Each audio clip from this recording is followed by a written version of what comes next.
Hi,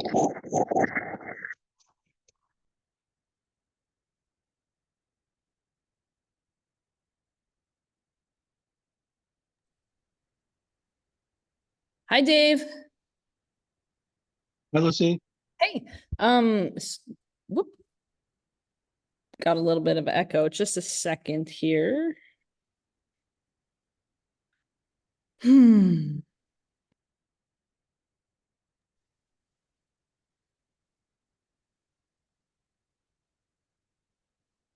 Dave, can you hear me? I can. Cool. Yeah, just still echoing. Just wanted to give you context, or since you're here, let you know what's going on. I'm here alone at the schoolhouse. On the agenda that I had created, I said 6:30 on the town calendar, and maybe some version of agenda it said 7. So potentially there's that confusion happening. And then I know a couple of committee members couldn't make it. A couple said they could. So I'm not exactly sure what's going on, but just wanted to let you know that's what's happening at the moment.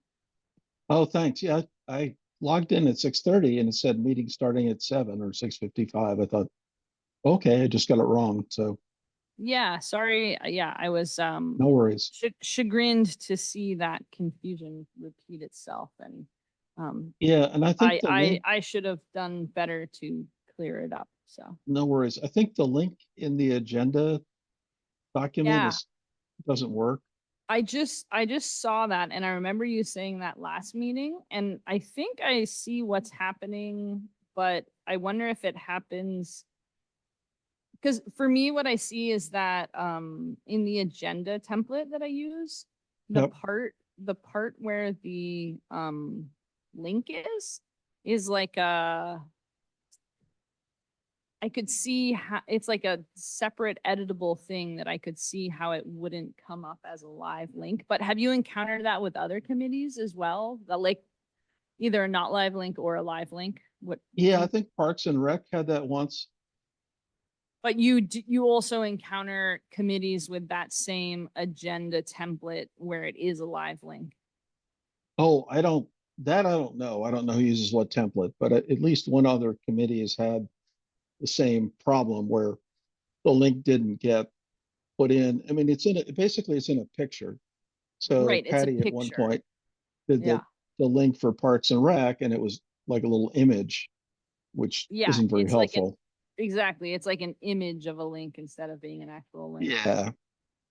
But you see other committees, you have the experience of other committees where the link works.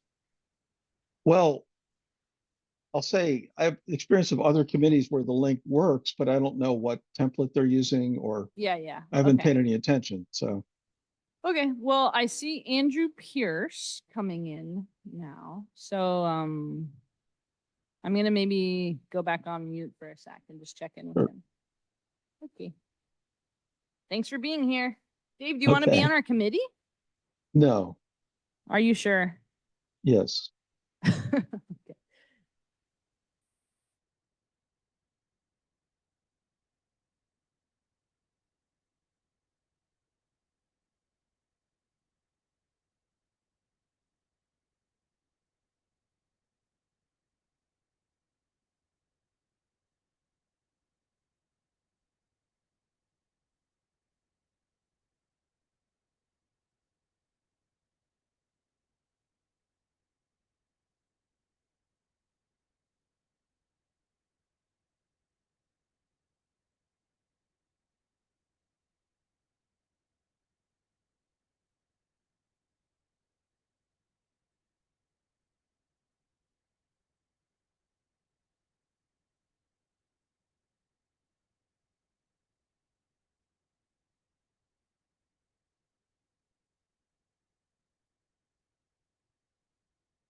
Hmm.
Mm-mm.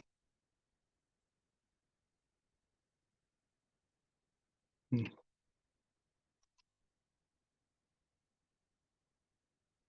mm, mm.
Are we actually gonna have a meeting or should I just log out?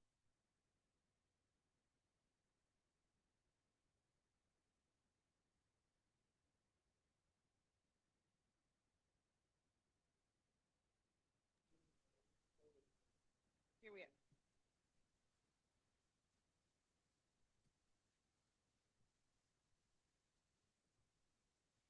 Dave, hi Dave, can you hear us? Yep, Hey, did you hear Andrew just yet? Just now? no, I think you might have to press the button these days. There we go. We were off the Okay. record until now. We're still off the record. Screw it. Yeah. Oh, There, okay, it's myself and Andrew Pierce at the moment. Okay. So, yeah. We were just talking about how we were talking a little bit about the Perskids and then about the confusion with the time. Hmm. So I don't know if John Silver's coming. Adnan said he was gonna come, but then today turned out to be his wife's birthday, and so he's not. gonna be there. Oh, he didn't know that until. I don't know. He said I'll be there via Zoom, and then today he said it's my wife's birthday. I'm not gonna be there. And Andy Brown said he was gonna be here, but then I just checked my email and saw an email from him that said when and where. oh gosh, So, yeah, I and Andrew Pierce here said that an email I had sent out to the group didn't have a time, so he had looked at the town calendar to assess the time, and miraculously, the meeting is still listed there, considering that the town hardly has any staff or capacity. But maybe in that same vein, they're no longer sending the agenda out to the members of the committee. It seems like nobody received it, so. I got a solicitation to put items on the agenda from you, Right. and that was the last thing I saw. Yeah, so, And I wanted to know what time I needed to be here today. But I had other things earlier in the day. Yeah. So it was on the town website as today's meeting. Some other meeting it said was canceled. yeah. I do wonder about the Star Party because I gave them some dates for that and I haven't heard back. The town in general? Yeah, the town. Nature and Science wants me to do a Star Party, and it's like, Cool. Are you the Star Party guy? I am the Star Party guy. Like if your telescopes that come out, if it wasn't for Never been you, to a Star Party here in town. That was 100% me, yes. yeah, And my buddies. cool. Very cool. Stars. That's how I know Andy Brown from way back when being in that other committee. Uh-huh. Cool.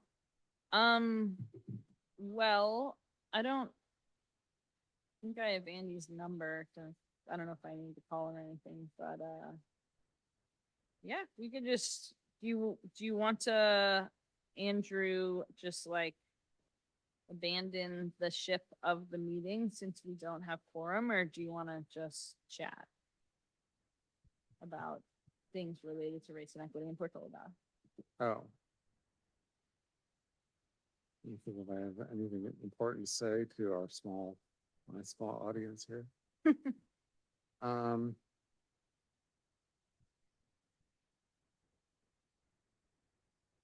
There's the ongoing issue of housing.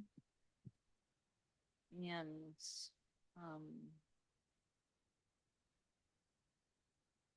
I guess it's not becoming increasingly difficult for the town. Have only been paying attention in the last several years. And maybe it's really another cycle of what has been going on in the town for some decades. Of just like not making progress or getting much traction. and what housing? Just, yeah, creating any sort of diversity in housing. Well, if somebody wants to build something, and it's not in about 3 different places, it's not gonna get built because somebody else will object to it. And objections carry a lot of weight. Yeah. I mean, a few years ago, somebody wanted to build across the street here and people thought a nursery school would be better. Right. And it's like, have you ever lived next to a preschool? My God. Have you? Yeah.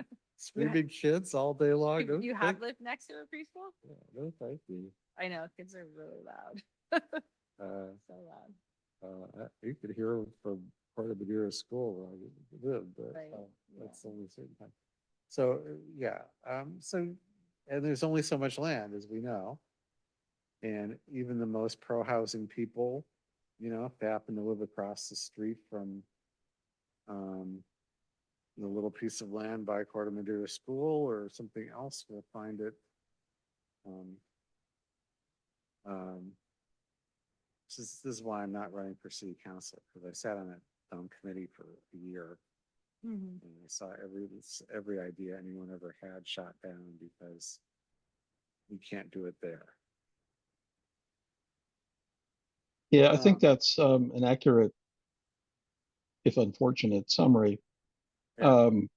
And so what I've been wrestling with to no particular effect so far is um, what lever is there available or could we invent that actually changes that dynamic? Because, the Changes, housing element, Dave, changes the dynamic of just nothing happening and people objecting and yeah, not ending things. people objecting, nobody, basically the majority, the, the majority of people who speak up in the town do not want anything to change. And they're happy with the fact that everybody who comes to teach and work here commutes from like Las Vegas or wherever the hell, and they don't care because they all have Teslas, so they're pretty happy about it.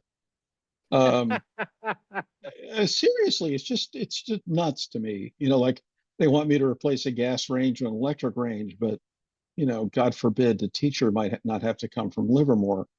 So I do find that we are both sanctimonious and hypocritical as a town. But that's the lay of the land because a lot of people just want it to be the same kind of, mostly, not that they care about it being white so much, but you know, rich people these days, not that they were all rich like when they moved here, um, and with big single family houses. And there's no understanding of the fact that we're a working community, and there's a lot of denial. I think I've said this 100 times. There are 1,500 actual salaried employees who come to work in this town every day. And I would Really? say, absolutely. Where And does that number come from? it's actually, I can give you the stats. It adds up. We have 8 schools. We have the Sequoias. We have restaurants. We have the town government. We have Alpine Hills. We have Zotz. You get to Wow. 1,500 actual salaried employees. And that's just on the books. That's not like cleaners or landscape. No, this is like actual human, I shouldn't say human beings, but this is actual people with like 40-hour-a-week jobs or maybe 30 hours a week or whatever. And nobody wants to believe that. They all think, oh, no, we're a veteran community and, there's a few teachers or whatever, but it's not true. We are a working community, and out of those 1,500 people, about 20 can afford to live here, mostly because they live with their parents or they inherited a house or, maybe they live in an ADU. So, we're part of the problem. So all of the affordable housing plans, um, there's a there's a pretty cool thing they do with vehicle miles traveled, where they can analyze your housing element to estimate whether there's more or less vehicle traffic overall on the Bay Area roads. And all the affordable housing element plans greatly reduce the vehicle miles traveled. So there's much less traffic, which means less climate change and less everything and less annoyance and all that. So there's like socially, there's 1,000 reasons to do something. But politically, the denial is just it's pretty deep where you just can't, like, everybody's like, oh, my gardener lives in Redwood City and he drives this truck and he doesn't want to live here. Like, fine. Or once upon a time, my kid had a teacher 30 years ago who said she didn't want to live in Portola Valley. So I don't think teachers ever want to live near where they teach, which is total bullshit. So this, that I think is the wall that has to be broken through or changed or the The dynamic changed wall, somehow. the idea that people who work here don't want to live here. Well, the whole thing, it's just the whole, it's every brick in the wall. The people, one brick is the people who work here don't want to live here because people in Roberts will throw blood at them or something like, oh, that's kind of more of an indictment of us than them. Um, and then, What are the other bricks? People who don't. People who well, work here don't wanna live here. the other ones are Andrew, that feel we free to. don't, yeah, we don't have that many. Oh, these are gardeners and cleaners and they just come here sometimes. Or, oh, there's the other one. They don't want to live here because they're not like us. They're not going to be around their friends, or they want to live in their communities. Mhm. And that's not entirely false, but you have to start a community to make a community. So yes, if you're the first, Hispanic person in an apartment complex, it's going to be a little tricky, but if that grows, then you have a community. Uh, so I think there's a lot of those pieces. And then there's the whole, another brick is, oh my God, we're all going to die in a fire because no one can get out if we have any more people in town. Or the list kind of goes on and on of these things, these stories or excuses, really. Right. It will be ugly. It's not financially possible. Hmm. But What one are of my other favorites, bricks? yeah, I have one a of my favorites was there'd be 253 more dogs, and we don't have room for a dog park now. And you, you have to imagine, God bless the NB people. They have tons of problems, but you got to look at Portola Valley. We have less than one human being per acre in this town. Is So that for so? people to, yes, absolutely. We have 4,000 people and 6,000 acres. Oh. So, so if you're if you live anywhere else, you're like, and you're worried about some dogs, like what? So Yeah. it is kind of funny. One thing that's so amazing is like PV got 253 units and acts like it's so hard and the costs are going to be so great to PV. It's like, what about these communities that, have like 50,000 Right. units and like the costs Yeah. are just as it's so, we just act like it's the costs that would happen at Portola Valley aren't happening in even greater scale in other places. Yeah. Andrew, Yeah. I'm curious, like, in this idea of bricks in the wall of Well, like, I have a few thoughts on this Yeah. topic, which I'll be happy to share. Dave, for some more. First of all, people who live and work in town are never going to live here. If people move here, they're going to move here to work at the same places we all work. They're going to work at Stanford. You know how many people work at Stanford hospitals alone? Tens of thousands. They're going to work on Sand Hill Road. They're going to work at Google. They're going to work at whatever. why That's don't you think they could work in town or would work in because town? for the same reason that they have to live in Gilroy or whatever, you cannot afford, you could never build enough affordable housing for the 1,500 people. So Right. realistically, if Not you build everyone. affordable housing, and where are the jobs? There are jobs here. There are also jobs. Palo Alto has a zillion jobs. Redwood City has a zillion jobs. Mhm. Hospitals, schools, universities. The three biggest companies in the world are all within 10 miles of here. So yeah, they're all gonna, What are the three biggest companies in the world? Google, Stanford. Apple, Google, Apple, Facebook. I'm exaggerating, Oh. but Google, Apple, and I'm Facebook. exaggerating too about Stanford. It's just the biggest company in my world. Yes. Yes. And well, they have a ridiculous number of employees that show up there Yeah, every day. And they've built a well, ton of housing for right. their credit. And ruined a lot of nice vistas they used to have, but whatever. Yeah. So I don't know that we'll ever build housing, and we'll build housing for the region. And our contribution that we've been asked to contribute to the region is so much smaller than the other neighboring communities. Our RENA number is so low compared to San Francisco or San Mateo or places that are near transit. It's not even a burden. The people who were saying, well, we can divide up the single family lots, or we can have ADUs. I don't think they're serious about housing. And it's certainly the people who say we have to worry about fire. If you worry about fire, this is what you do. You build big multi-unit buildings with driveways directly onto the major roads. People get the fuck out of here instead of driving down twisty roads from their little ADU up at the end of Wayside or something. You know, Right, that's yeah. those are people going to die. People live up there. I know, but I don't think the people who are worried about the effect on wildfire risk are worried about the new people. They're like, and any Yeah. new residents in Yeah. affordable housing, they're worried about like themselves and Alpine Road being more crowded, you know, Right. because of, It's all about easier to get out of here if you're already on Alpine Road yes. in a nice place with a parking lot. Yeah. And a fire hardened roof, which would be any new building, than it is some ADU somebody put up next to their house, you know, up on some Curry Road. But anyway, the other, what was the other thought I had on this? The economics of it are, Wait, I want to just about that point you just Yeah. made. So you're saying that of the like 1,500 jobs that are in town, you know, Yeah. on a relatively stable permanent basis, you know, not nearly all those people could live here.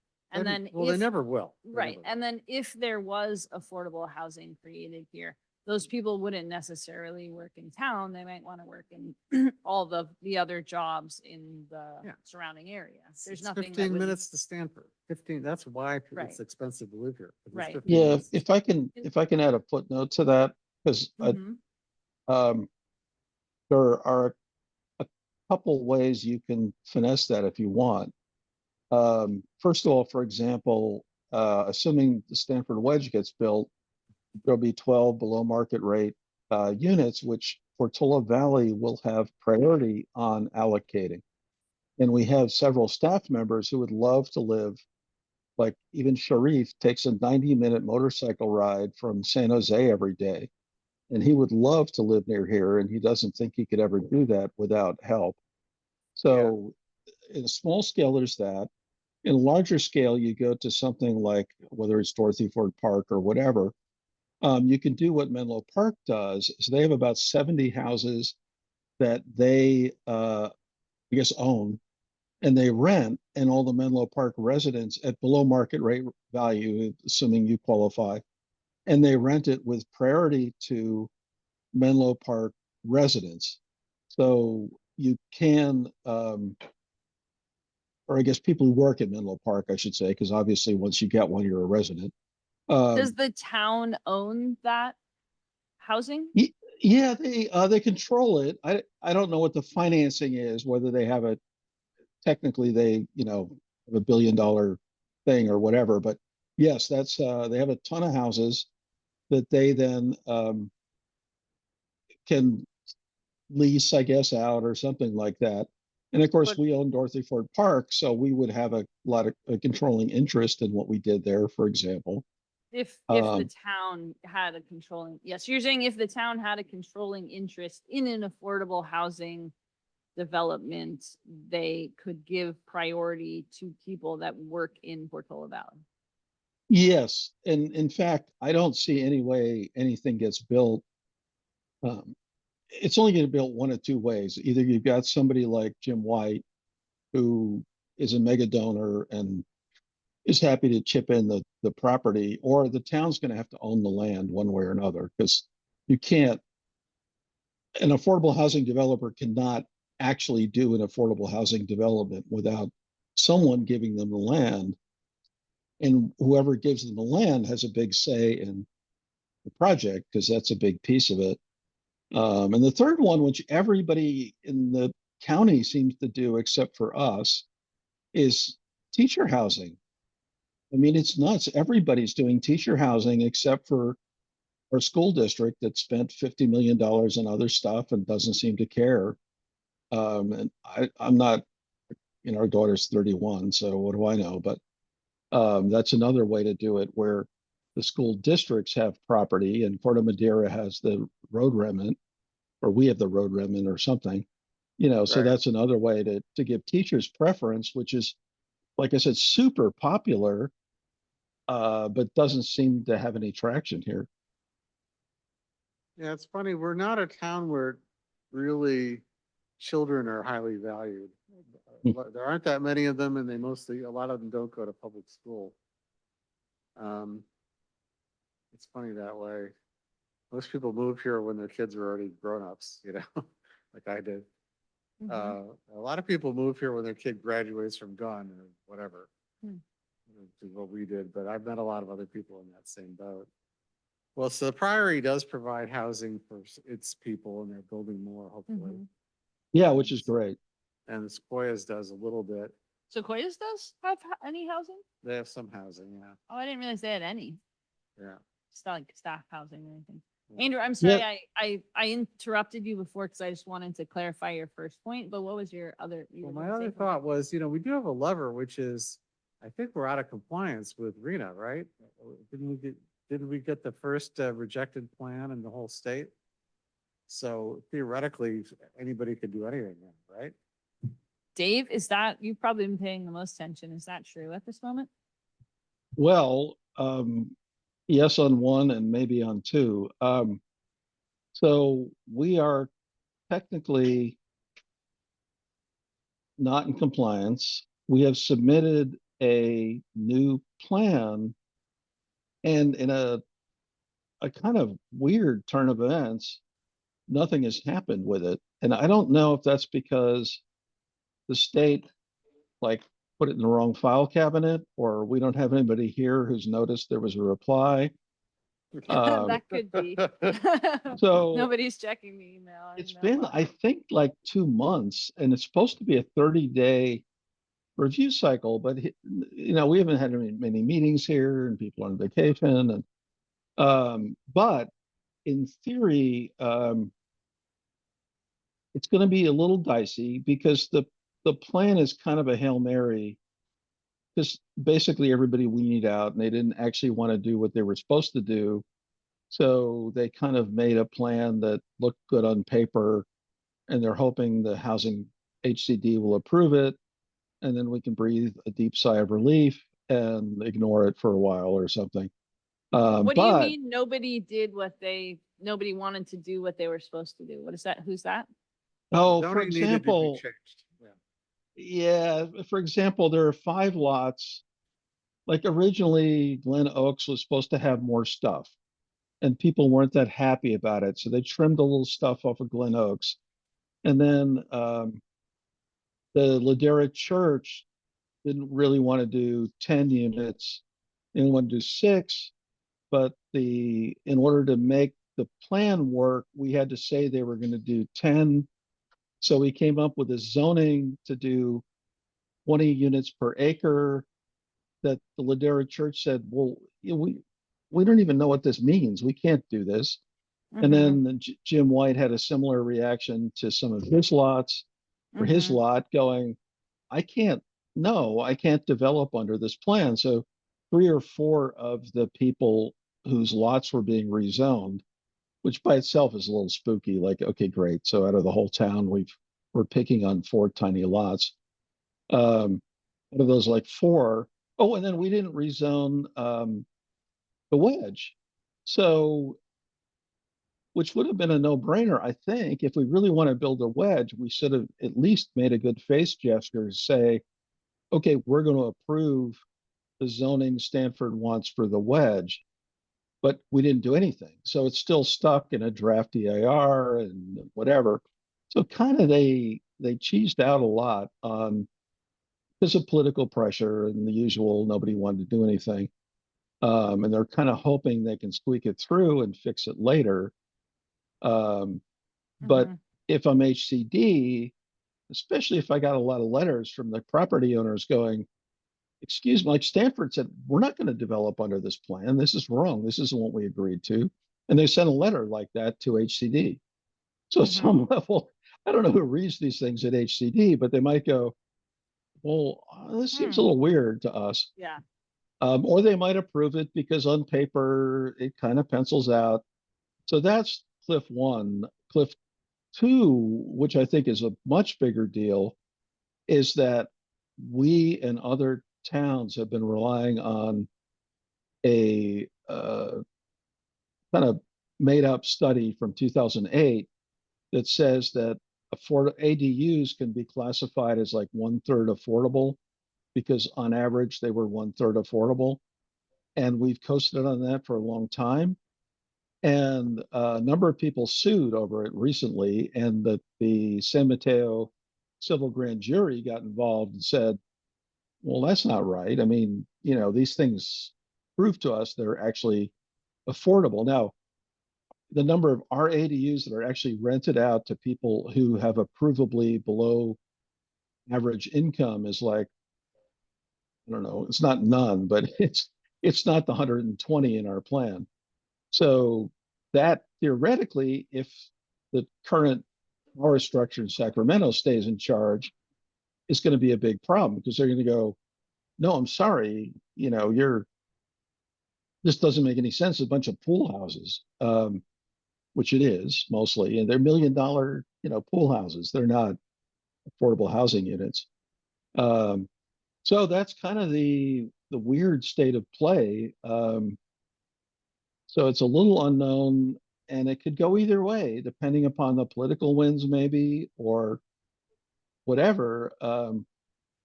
The reason we've been able to skate is because we're not a very good town for builder's remedy. You have to have a property owner who wants to, I don't want to say trash the neighborhood, but put a lot of money into something. And despite my best efforts to build a Four Seasons where Tom Ramey's garage is, I haven't gotten anywhere.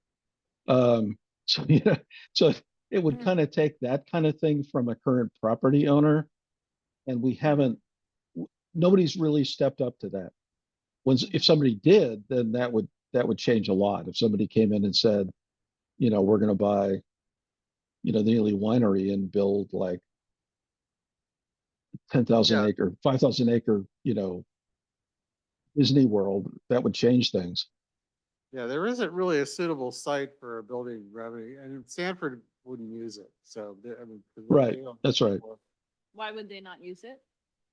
'Cause they do things their own way. They don't need to Yeah. be Need to developers. get And involved. they think in 20-year spans, I think.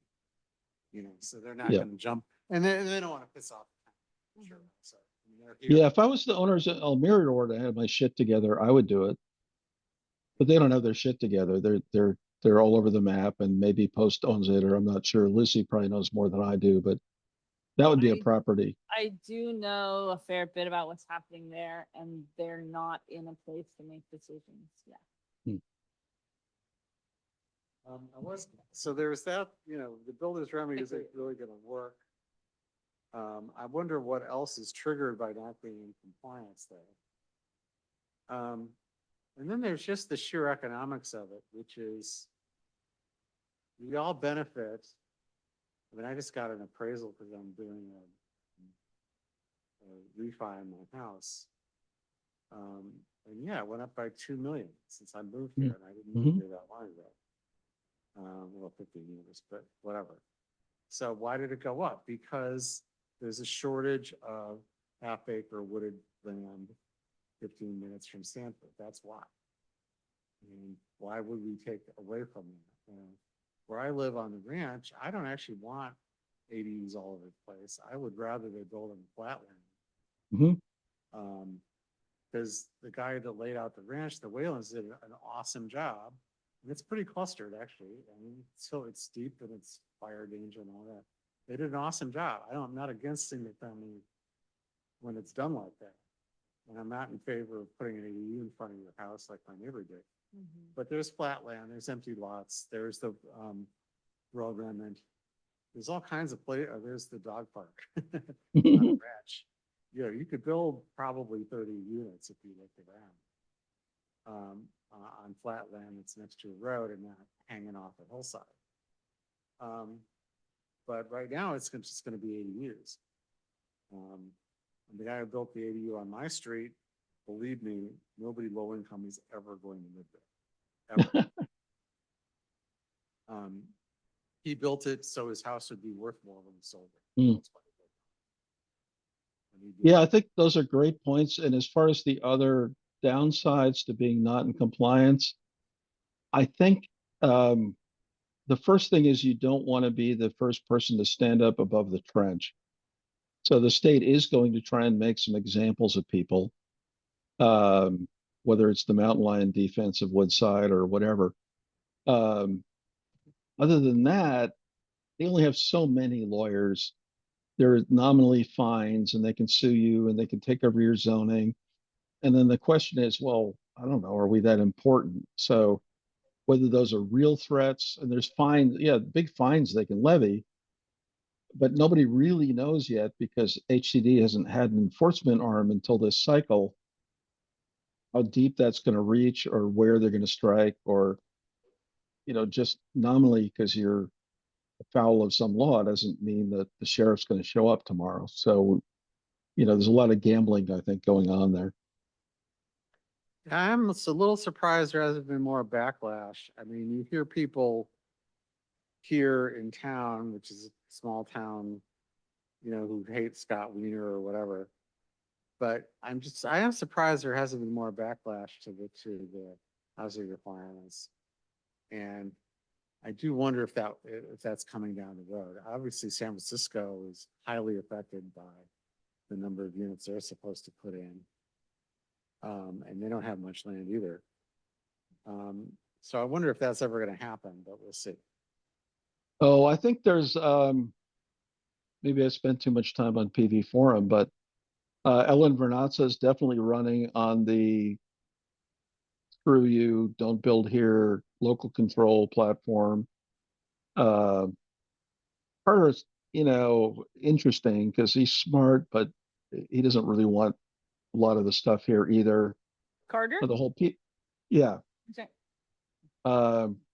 EVNU is, the whole Rusty Day, Rob Young, Ron Eastman, they filed lawsuits. I mean, I don't know how much backlash you're hoping for or not Well, hoping. no, but the backlash would have to be at a level, or Tortola Valley doesn't mean anything in politics. If you're the supervisor for our district, or the state senator for our district, or the state assembly member for our district, it is 3% of your district or something, it's just Oh, not. okay. So you're saying statewide backlash or whatever you want to call it. Oh, the local backlash has already occurred. We've had a denial of service attack on our city government. It was successful, and our city government was disassembled.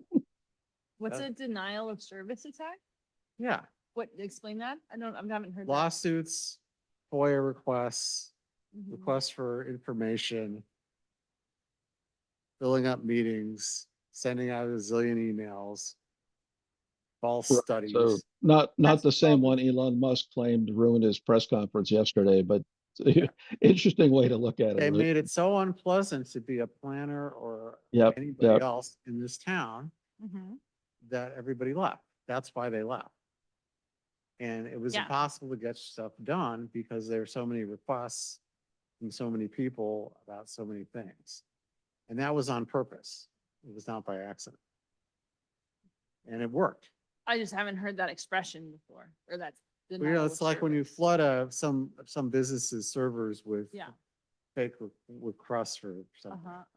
That's using bots. That's what happened in our town. It's Right. like 20 people and they did it and it worked. Yeah. So it's a creative use of the phrase, which is very clever. I like that. Well, I've been saying that for like a year and a half, but Yeah. anyway, yes.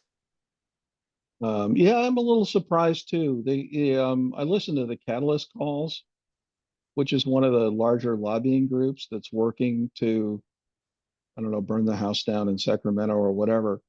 But it seems kind of fringy. So it's true. I don't sense any really organized, if you will, pitchforks and stuff uprising, which I do find interesting. Yeah, I mean, we had an election for county supervisor. The NIMBYs didn't get anywhere with that. It's a big district. And State Assembly, same thing. That's a big district. We're 4,500 people. There's Yep. 70,000 people in Redwood City, and most of them are tenants. So we're just not gonna count, I don't think, which is probably for the best. But, yeah, I just, I think it's all gonna be incremental. And I hope the town comes around a little bit, but, yeah, we'll see. Well, there are a lot of well-meaning people involved in the town committees and at least currently in the town council, but they're fighting, I think, kind of a rearguard action where Right. they just don't feel like they can do what they want to do because they get nailed. So they're kind of, trying to figure out how to pick their spots and what can they do and delay. And so, I know a lot of them a lot of them want to do more, but they're kind of stuck. They don't have the political capital, they don't think, to do that without getting crucified. Yeah. Well, I wonder what'll happen because theoretically more and more we're supposed to build housing or facilitate the creation of housing, and I wonder when it will actually be. It's very effects. difficult to do that in our geography. Yes. Very difficult. It's such a small amount of land, and it's so hilly. Mhm. And the flat areas are all spoken for and whatever. I was against building off at the by the softball field because I thought that's like the one. Oh, Dorothy Ford Park, do you? Right. Is that, yeah, That's what it's called now. Nobody ever called it right, that. by It's Ford called- Field. Yeah. Yeah. It was never called that by anyone in the history Right, of the right. town until about a year ago. The open spot next to Ford Field Yes. with the big tree. Yeah. I was against building there just because it's one of the nice amenities the town owns and that everybody uses, including people who don't live here because it's right at the, Ladera. But, there aren't that many sites. There really aren't. And Yeah, well, apparently- in fairness, that the building site is not on the field, it's on the park side. Yeah, I know. That's even worse. Yeah, okay. Yeah, The well, park side I like. I mean, yeah, speaking of the stupidity of Rena in some ways, the Kellys are about to sell the property across the creek from Dorothy Ford Park, which would be a monstrously great place to build affordable housing. I mean, I can't imagine a better place, except it's in Santa Clara County, so it Right. doesn't count.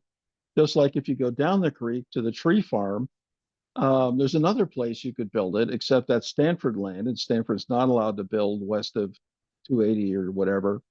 Right. And it would not be San Mateo County either. So it's kind of funny. There's places we could put affordable housing that would be really good, but they don't count. Right. Mhm.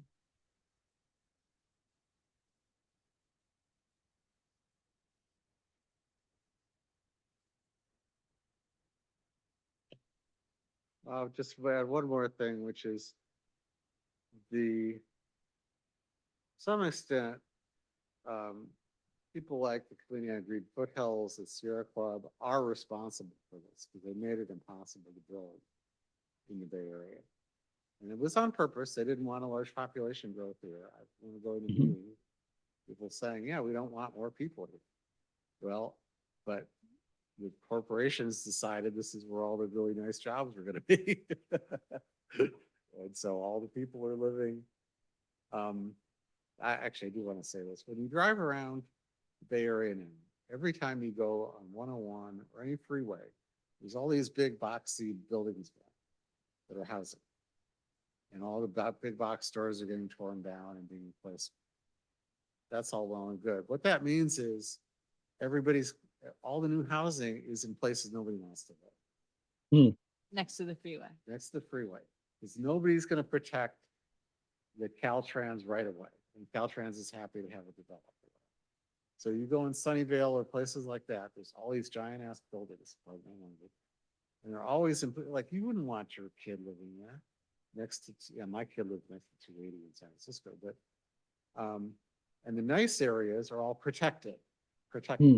Mhm. And that was a policy choice that green people made, and I'm a green person, over the last 50 years.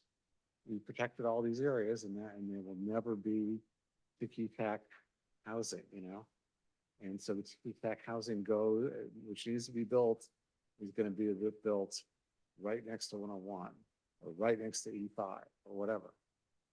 And I think it's kind of sad. Because the Bay Area is so lovely, and people are having to live in the shadow of the freeway, because that's the only place no one wants to protect. Mhm.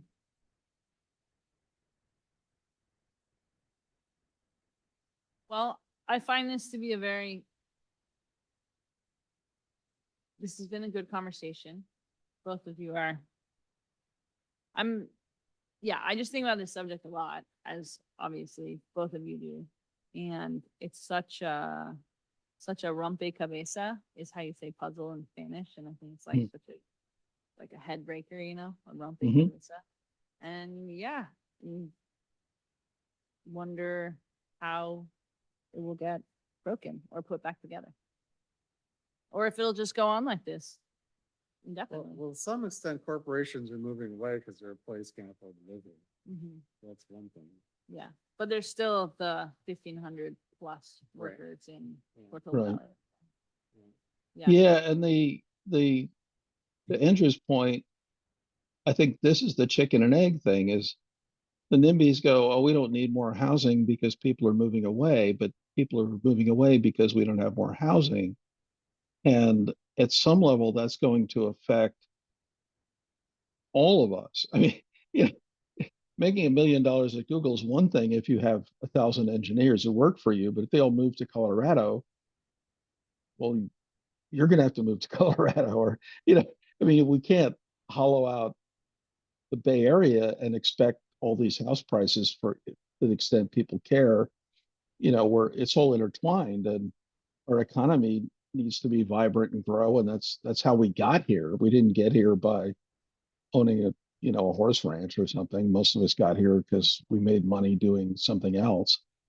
So I think that's the longer term thing the that Newsom, to his credit, and other people are struggling with. Like, wait a minute, this is the engine.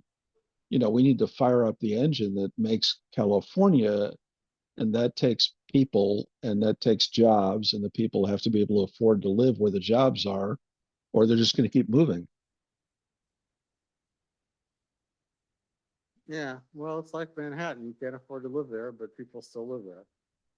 Yeah. But it's not representative, and it's not particularly fair.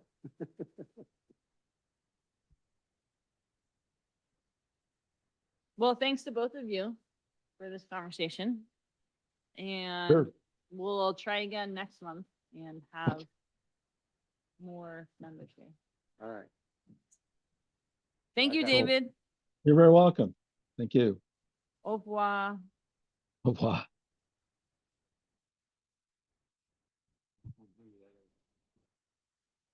I saw my wife walking the dog right out here when I came. My wife. They were like one of the 3 black people at the time. Where's she?